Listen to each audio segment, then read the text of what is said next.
everybody, Cindy here with Pathways Homestead, and it is time for Frugal Friday, episode number 16. Today's Frugal Friday is about making payments to yourself and not having a car loan. So if you have a car loan, I am not bashing you. Those are sometimes a necessary evil or necessary to what your goals are.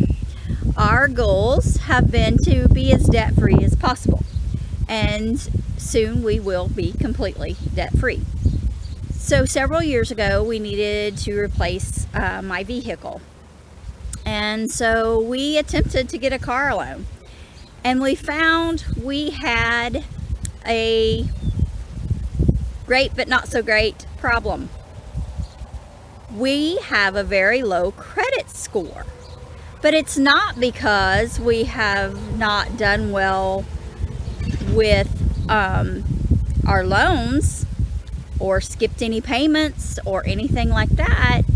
It is because we have not borrowed money in about 12 years. Yeah. So, our last loan was in 2007 or 8, we bought a Suburban. That was our last loan. It was a small loan. We paid it off in like 2.5 years, and which was before it was supposed to have been paid off. We had a 5-year note. We paid off in 2.5 years. So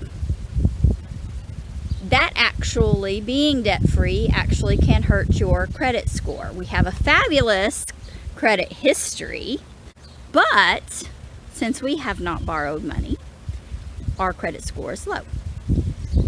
So we decided, like I said, back off my rabbit trail, we decided a couple years ago to try to buy me a new car, or a newer car. And we found out that since we have such a low credit score, because we have been responsible adults and paid our bills and not borrowed money from a money lender and don't have credit cards or any kinds of lines of credit, that we would have to start over with our credit.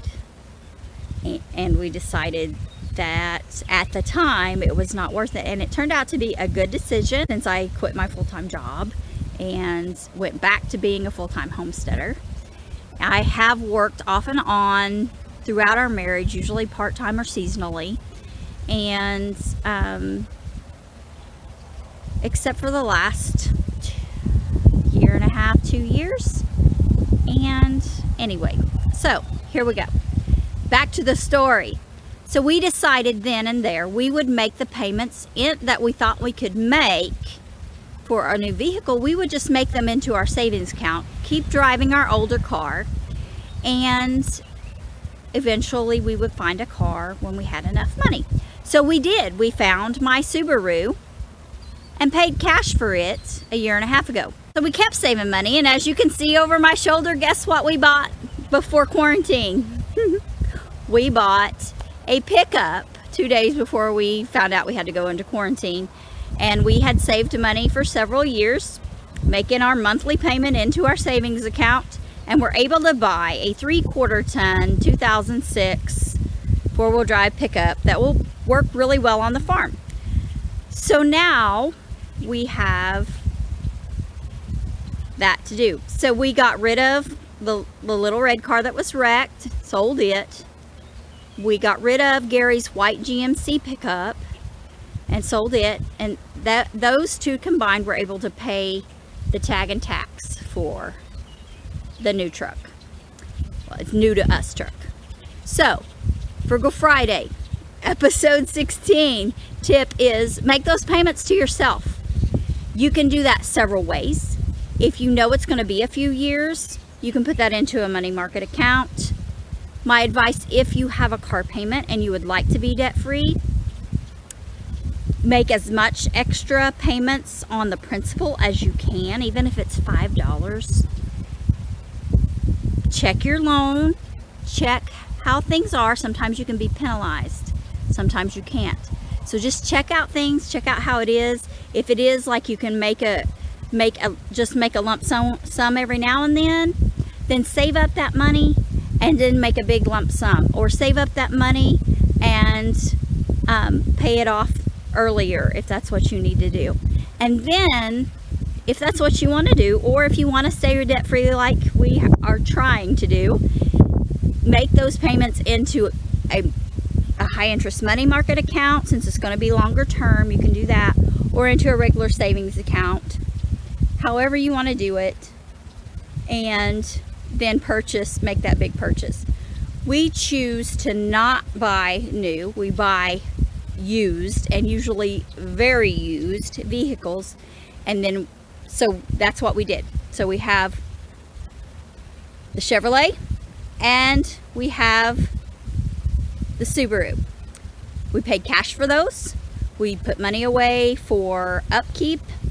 And so basically what somebody would pay for a car payment per month, we are able to put that away, make the needed repairs on our vehicles, and purchase another vehicle the next time we need one. And that's how that goes. So that's what we did. I have another thing for you guys. I need to show you another update on episode 15. Episode 15 was use your broody hens. Guess what, guys? You guessed it, we have chicks. And so I'm going to go show you one of those now. So one of our hens has hatched out 8 chicks. There were 9, but I'm afraid one got out and the cats got it. And we do have some broken shells over here for the quail eggs. We'll have to have a look over here and see how this hen is doing. See the broken shells? I'm not sure if she hatched anything out yet or not. She should be. I'm not going to bother her. And I can't hear chirping because of the other chicks. But we'll just have to see if she has chicks too. But just check out these little guys. They're just so cute.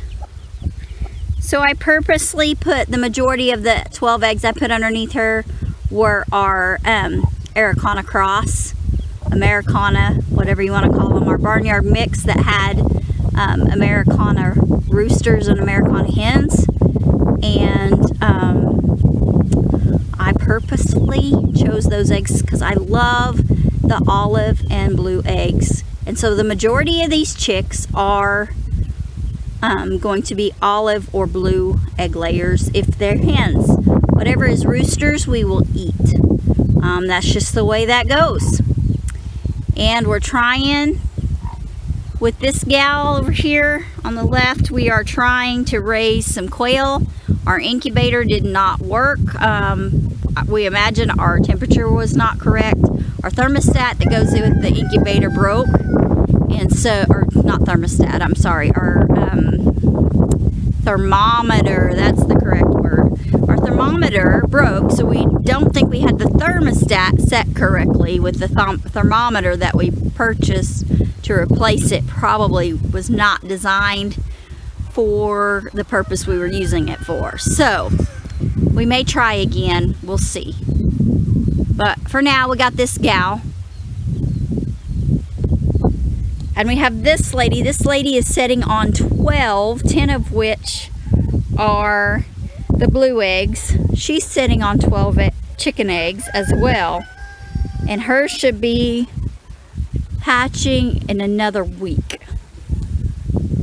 And then we have this lady, and as you can tell, she's got one egg that's not underneath her. We put a box in with her, and she just shoved everything out and decided to have her nest on the grate, so that she's probably not going to hatch chicks.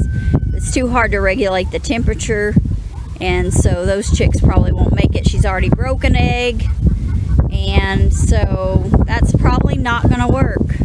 We'll have to figure something else out with her and try to find another spot for her and try to set another round of eggs. Maybe. We'll see. So thank you everyone for joining us at Pathways Homestead today for Frugal Friday. And as always, I pray you are having a blessed day. If you have not and would like to, please consider subscribing to help our channel out, and hit the bell button down there so that you'll be notified every time we put up a new video. And if you like this video, give it a thumbs up, and please comment. Either way, we love to have feedback from you guys and have conversations with y'all. So again, thanks for watching, and I pray you have a blessed day.